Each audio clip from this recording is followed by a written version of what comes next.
Hello guys, welcome back to my YouTube channel. Today I'm gonna show you how to interface LoRa module with TTL serial converter.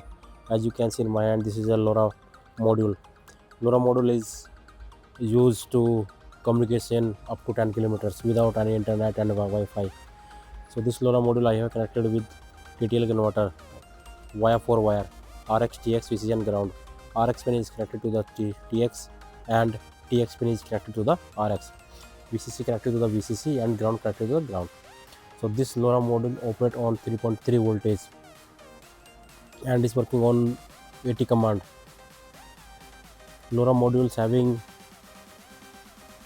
range up to 10 kilometers or more than.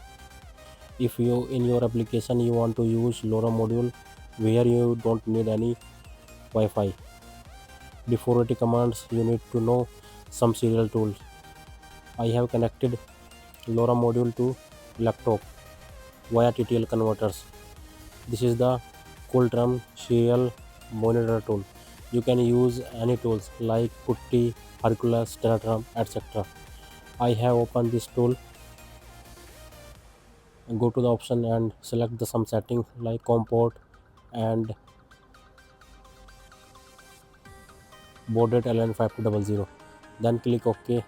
Go to the terminal, select inline. Then OK.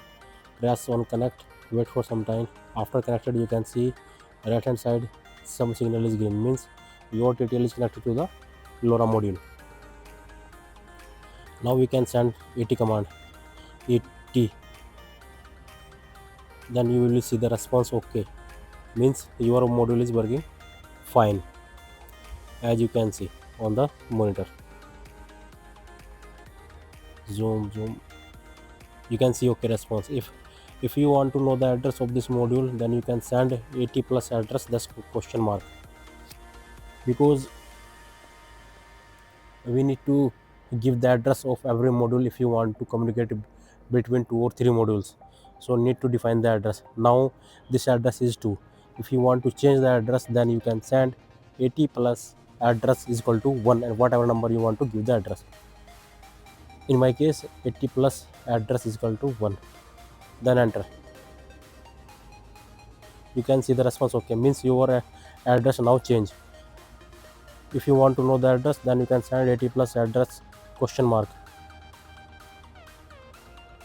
You can see the address is set. This module is work on 2 band, 915 megahertz and 868 megahertz. If you want to know the baud band, then you can send AT plus band question mark.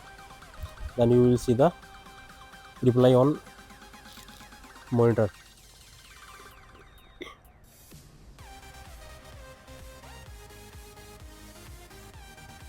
Error means I have given the wrong command, so I am sending again AT plus band question mark. Then you can see the band is 915 6 times 0, means 915 megahertz. If you want to change in your application, then you can change the band also. AT plus band equal to 868 and 6 times 0, then enter. Then enter. You can change your baud rate as per your application band. Then OK. If you want to know the band, then you can send AT plus band question mark. Then you can see here the band is changed. So this is very easy to use in your application. If you need any support and help, please do let me know. In next video I will communication between 2 modules. Please help to like and subscribe my channel. Thank you for watching.